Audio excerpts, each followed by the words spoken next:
to the Live Your Best Marriage podcast, and I'm your host, Whitney Shio. And I'm your host, Pesa Shio. And this is the place where we believe that every single marriage out there has a chance to be awesome and fulfilling. Oh yeah, every single marriage has a chance to be awesome and fulfilling. And you guys can always reach out to us on Twitter. I'm at Whitney Shio. And I'm at Pesa Shio. And of course, you can like us on Facebook, which is Facebook.com/Live Your Best Marriage. That's right. And of course, you can always stay up to date on the latest blog posts at liveyourbestmarriage.com. So what are we talking about today, Whitney? So today I wanted to give 3 ways to create a stronger marriage, but it's one day at a time. Why one day at a time? It's definitely not an overnight fix. Okay. It's something that you can get into the habit of doing. Yes. And if you stay consistent with it, yes, the results will be absolutely amazing. Oh yeah, and also because we also live one day at a time. Mm-hmm. Yeah. That's right. Yeah, 1 second at a time, one day at a time, so. That's right. And nothing is ever perfect. So no way. It helps just remember that you can take it one day at a time. And I like taking it one day at a time. Of course. And we've been doing that happily for 13 years. Amen. So it's nice to know that you don't have to get everything totally perfect or exact all in, one day. You don't have to learn everything all at one time. You can just slowly get better and better and keep growing. And so those 3 things are: choose a path. What do you mean choose a path? Well, because every action we take is basically, it's like planting a seed. Okay. It puts us on a certain trajectory. Okay. And basically our beliefs and the things that we think about, it leads to a philosophy that we maintain. So if you know from the beginning that you want to stay married, yes, you are absolutely certain with the strongest conviction that you are in it to stay. Okay, so you got married to stay married. Right. Yes. This is not something that you're trying to see if it's gonna work out. If it'll work out, or if it works, fine. If it doesn't, fine. No, you choose the path that you want to stay on, and the path is you made a choice that no matter what, you're going to stick with it. Yeah, you're going to keep your promise to that one special person. And right? So it's basically you are beginning with the end in mind. Yeah. And you're pretty much, once you're determined not to quit, then making that decision to stay married is the first step. To stay put. Yes. Yes. And just being willing to take it one day at a time with your spouse through all the ups and downs that you guys are going to go through. Yes. Because that will happen. You have good times and you have bad times. Yeah, I mean, there's like night and day. There's different seasons. There's a time to laugh and a time to cry. Yes. Yes. And the point that I'm trying to make is every step we take along the way determines whether or not we're going to reach our desired destination. Yes. Because our feelings change. Yes. Feelings can change very quickly, and we can take detours. Okay. Believe me, there are going to be options along the way, and you'll see them. And you might deviate from your path. Yes, from the path that you chose. Yeah. Yes. So if you want your destination, in the end, to be, hey, you know what? We were happily married our whole lives. Yes. We never gave up. If that's the destination you want, then you have to have that strong conviction That I mean, there's no doubt about it that this has to work. Right. Yes. Right. This is going to work. And when you have those times when you're not sure if it is going to work, you're determined to find a way. Yes. Does that make sense? Yes, it does. So the first thing is just know that you got married to stay married. You didn't get married not to stay married. Right. So, I mean, I think one of the easiest ways to look at it is really just to decide, okay, what destination do I want? Where do I want to end up? And then from there, you choose the path. I mean, because really, every thought that we think about our spouse, we are planting a seed. Yeah. We have good thoughts. We have negative thoughts. We have resentful thoughts. Yeah. We have happy memories. We have, whether you have a good attitude, all of those things make a huge impact on whether or not you guys are going to be able to make this work for the long term. Yes. And every negative thought that we have toward our spouse, or the more negative that our attitude is towards marriage, it's basically going to slowly chip away at your relationship. Because that brings some hesitancy. So you are not before you make a decision, you hesitate to proceed, and that shows in the type of decisions and also if you're gonna stick with them. Yeah. Right. And if you want a more literal analogy, if you want a real example, picture yourself going on a road trip. Okay. And you might have all the maps you need, you might have the GPS, or you might not. It might work or it might not work. But even if you do take a detour by accident or you get a little bit lost, are you going to turn around and go back home? No. If you've already driven 200 miles away from your house and you take the wrong exit by mistake in a city that you're not familiar with, what are you going to do? Are you gonna stay there? Are you gonna start now? Are you gonna live in that city now? Yeah. Are you going to stay permanently in that city? No. Are you going to check into a hotel? Are you going to turn around and go back home? Or are you determined to... Or you're just going to just find the next exit and get into and continue on the highway? Are you going to ask for directions? You might. You're going to ask for help? Yes.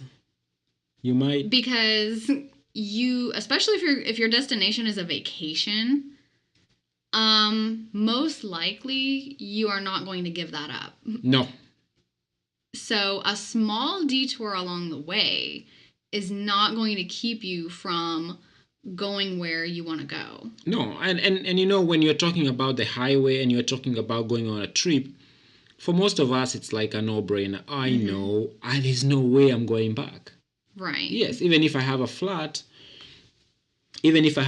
tire, I'll fix the flat tire, I'll get AAA, whatever, and I'll continue with the journey. Even if I get stopped and maybe I have mechanical problems, or maybe the cops stop and give me a ticket, whatever. But at the end of the day, I will still continue. If it's a cross-country road trip, most of the time you just continue and finish and enjoy whatever you're doing and come back. But yeah, you already know where it is that you're wanting to go. Yeah. And you're pretty determined to just make it happen. Keep going. Yeah. And so you can arrive. Yes. Now, the problem with marriage is when we accidentally take a detour or we get off of the right road, if we by mistake something happens and we get off of that path that we were on, you know what's really tough about it? it's hard to notice Oh. that it even happened. What right? do you mean? Yes. It can be something as simple as starting to have some emotional distance between you and your spouse. Like in terms of like if you guys start drifting apart a little bit each day, it's kind of hard to notice at first. Yes, and because it's hard to notice that it's happening, you don't take there's no sense of urgency. Yeah, and I mean, there might be like subtle changes that nobody really notices, or if you have a transition that happens in your house, like if you guys, let's say you're both working full time, but you still see each other quite a bit throughout the week. You're still able to spend a pretty decent amount of time together. But let's say one of you changes jobs and you have a longer commute all of a sudden. Okay. And it actually cuts into the time that you guys have with one another. Yes. That is an urgent change that had to happen, and you did it for the best of your household. Oh yeah. But slowly by slowly, changes start to happen between the two of you. Like especially if you begin to drift apart gradually, because you're spending less time together. Yes. Or maybe the circumstances have changed and you're spending time with other people more. It's just those little things that add up. Okay, so it's honestly, like that is like the death by 1,000 cuts. Right. These things can happen gradually, and so but if we don't have the destination front and center, like if we don't know with absolute certainty that, okay, I want to be 90 with this person. Okay. I want to be with my spouse when I'm 100. If we don't constantly have that like almost as a goal right in front of our face, it is surprisingly easy to deviate from that path. So I know I'm rambling on about the whole path thing. I like the way you're talking about like how little things can add up, and when they're happening, they don't actually come out as you are in trouble or there's a problem. Right. Because you just got a new job, whatever. But at the end, it doesn't sound like you are in trouble, but because they add up.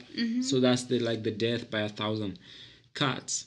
Right. So, I mean, and I've heard people give an example of like when an airplane is flying, if the pilot just goes slightly off course, he can end up like 2,000 miles away from where he was originally supposed to land. Yes. So that's kind of what I'm talking about. Because like that little deviation in the beginning, if you continue carrying it along, it adds up. Right. So at the end, you are like way farther away from your destination. Yeah. Yes. So that can happen in marriage too. I mean, you start with something slow, something small, and you end up like oh my goodness, like the opposite of what you wanted in the beginning. So sometimes actually it's important to recalibrate, like to try to see where you are according to the goals that you have, so that you can see, are you off track or you are still on track? Right. Yes. Right. So the second thing is change your attitude. Change your attitude. And what is that about? So pretty much the outlook that we have on life in general really has a huge impact on the way we will view our marriage. I mean, it's pretty simple. If I have a negative attitude, then that can it makes it harder to enjoy the interactions that we share with our spouse. Yes. With our kids, just with anything.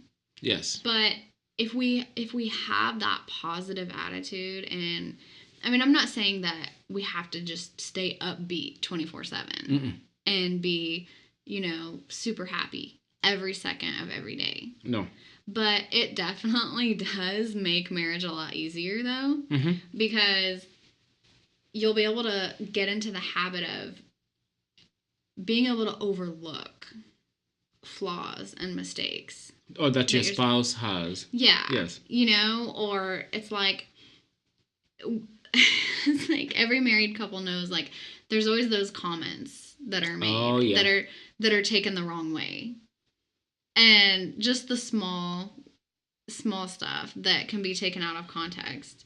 But depending on our attitude, though, that will make the difference for us. Oh, yeah. Whether or not we blow things up into a huge fight, or we're able to just kind of, just ignore it. Like I mean, a lot of things you probably just end up ignoring it. Because a lot of things at the end of the day, they don't matter. That's true. Although at the moment they did. That's true. In the moment, yeah. In the moment it does. Yeah. But if we can, like, stay positive and just keep in mind, not everything has to be said. And that's kind of weird. We heard that at a conference, at a marriage conference. Someone made the point that, okay, you might be thinking something, but you don't have to say it. I mean, if it's something that your spouse did, but it's something small, or if it's going to cause a huge fight for nothing, you really don't have to bring it up. Yeah, you don't have to bring it up. Yeah, like, not everything has to be mentioned. Not every single detail of every mistake or every action.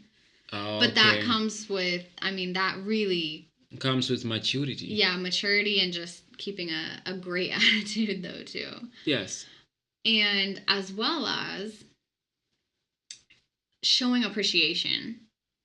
Letting your spouse know just how glad you are to be around them. Yes. Just... Yeah, that whole concept of gratitude, it's very important to show gratitude. Yeah. Yes. Yeah, having gratitude, just being thankful. Telling them often for the things they do. Say thank you. Yes. Saying please and thank you. It's unbelievable how much power those small things really have. Yes. Just on a typical day. Yes. So definitely show appreciation, and you can do small gestures, small acts of kindness, and whatever generosity you think your spouse would appreciate, if it's going and getting their favorite coffee. Yes. Or even just waking up and giving them a hug in the morning. It's very important. That's all part of a great attitude. And then, as we kind of talked about a couple minutes ago, just being able to react to comments and situations without emotions. Just take the emotions out of it and view things more objectively. That's a huge help. So, like, but sometimes you're like, okay, hey, I have to have some sort of emotion. Yeah, we all do. Yeah. We all do. But for sure, if we can take some of the emotions out of some things and just stop and think, okay, well, maybe he really didn't mean it that way. Okay. Or maybe he just had a long day. Yes. Or something like that. Yes. That can be extremely helpful. Yes. So the third thing that we wanted to bring up today is stop taking advice from single people or divorced people. Okay. And I'm not that we're trying to be rude.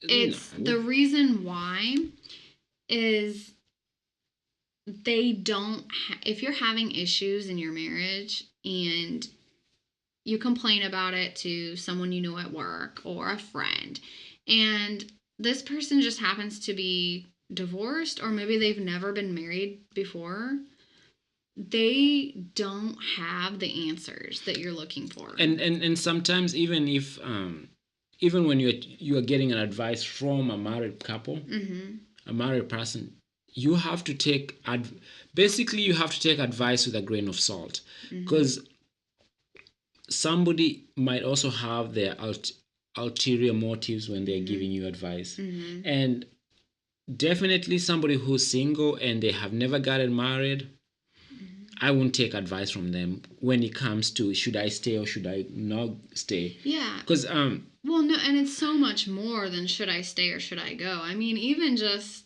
if you're having a conflict and you're looking for a solution, how does someone who's never made their spouse happy before, someone who's never been married, yeah, how do they tell you what to do? How do they tell you how you're going to get that accomplished? and that is very important because I was talking to a friend of mine who we do several projects together, and he's an older gentleman, about 60 years old, but he's divorced. Okay, so I was talking to him, and we're just chit chatting, and then there was a quick question I had to call and ask my wife, Whitney, and I asked, and when I came back to him, he's like, she said no, yeah. She said, like, there's a way he said it, like she said no, and I was like, yeah, she said no, and then he's like, you know what? That's why I'm single. That's why I'm single, cause you know why? Cause I'm free. I can do whatever I want, and I don't have to call anybody to ask. That was made as a joke. That was made as a joke, but for some folks who are not strong in their relationship, that can be a seed being planted. Right. Yes. Right. And I'm not saying that your whole life you'll have everything will be positive, or you'll never have things like that. But it's very important for you to recognize things like that when they're happening. Like when somebody's actually planting a seed like that in your life. Because the way he was trying to portray marriage was it's like it's a nuisance. It's a nuisance, or you are being shackled. Right. And I'm really glad that you brought that up, because some married people also are not that strong in their conviction to encourage couples to be on the same page. Nope. And always encourage couples to work together. And there's another friend that Pesa has who he was proposing that we go into a business deal with him, and Pesa informed him that he had not talked to me yet about it. And this guy who has never been married before, he's like, why do you even need to go over it with her? I'm sure she'll be okay with it. I'm sure she'll like it anyway. Let's just go ahead and sign. Let's just go ahead and get this thing taken care of. But the problem with that was this guy has no clue how vital it is for Pesa to go ahead and come home and explain these things to me so that I can also be included. Yeah. When it's time to make a decision. So that's why I'm making a big deal out of this. Because if someone really just has no idea how important it is for a husband and wife to be on the same page, especially when it's time to make big decisions, or really just be on the same page in general, you really, really do not want to be influenced by someone like that. No. Because that's not going to give you the best results for your family or for your marriage. No. And also in regards to getting advice from someone who's been divorced or someone who is currently divorced, they probably have some good tips on what not to do, on things that did not work. But unfortunately, I don't think I would want to take a strategy from a divorced person, because I just feel as though whatever strategies they used didn't work. Were not effective. Didn't work, yeah. Right, didn't work. So that's where I'm coming from. That's why I'm making such a big deal. Especially somebody who never remarried, Mm-hmm. does not believe in that whole marriage idea. So they never remarried. They never, because when we talk about somebody who has been divorced, what we mean is somebody who never remarried and somebody who is does not see the value of staying faithful through all the thick and thin, Mm-hmm. because there's a lot of people who made mistakes, they remarried, and they've been able to make it work. Mm-hmm. And I don't mind getting advice from somebody like that, but I also have to evaluate that advice and see if it's going to work for me, not just take it blindly because somebody is giving the advice. Right, right. Yes. I mean, it's always good to stop and ask yourself, okay, how is this going to affect my family? Yeah, are they on my team? Yeah. Yes. And that's something really huge, is to ask myself, is this person on my team? Mm-hmm. And you won't have a lot of people on your team, but because you want somebody who believes in your marriage and is giving you advice to make sure that your marriage works. Mm-hmm. Sometimes it might not be what you want to hear, because at that time you are being cray cray, but they really believe in making your marriage and your family and your kids, whatever things, work. So the first question I have to ask myself is, are these people on my team? And if the answer is no, or if the answer is I don't know, or whatever, that is a huge Mm-hmm. sign to tell me that I'm not going to listen to them. And I can humor them, but I am not going to take the advice seriously. Mm-hmm. But another thing is, what am I going to do to decide that somebody's on my team? Not everybody's going to be on your team. And when I say on your team, I mean somebody who's going to be there when things are great, but more importantly, when things are down and you yourself don't even know what to do, Mm-hmm. or you're even making wrong decisions because you're thinking you're making the right decisions, but they're there and things are crazy and they're ugly, but they still believe in you and they're still trying to get you back to where you should be. Right. Now, Absolutely. that really eliminates like 90% of people in your life. Mm-hmm. Not everybody will stick with you. And that's good for a reason, because if you had everybody sticking with you that way, I mean, I don't know. Mm-hmm. Anyways. No, that's right. That's Yeah. right. Because, for a lot of us, even our own relatives or our in laws, really are not in a good position to give us helpful advice. Some of them are not even on their own teams. Yeah, some of them are. I don't know. They might be kind of messy. Yeah, in their own situation. Some of them are not even rooting for their own families. Mm-hmm. Some of them are not rooting for their own marriages. Mm-hmm. How can they help you root for your own? Right, or they're kind of wishy-washy. Yeah. Maybe they're, they're like halfway, not even halfway supportive, but no, I mean, no. The truth is, most even the relatives themselves are not rooting for their own marriages. The things they do, they might not be like, you know what, I gotta make this work no matter what. Right. So how do you expect you're gonna go and tell them? Right, if they don't bring the A game for themselves. If somebody's not bringing the A game for their own game, right, how can they bring their A game for my game? There's no way. So I have to watch out for things like that. Mm-hmm. And if I see somebody's doing things like violating boundaries and just doing things like that with their own spouse, how can they have the same even respect? How can they have like the wherewithal to give me advice on how to like be on the straight and narrow with my family? Mm-hmm. They can't. Right, absolutely. So I gotta watch on that too. It's true.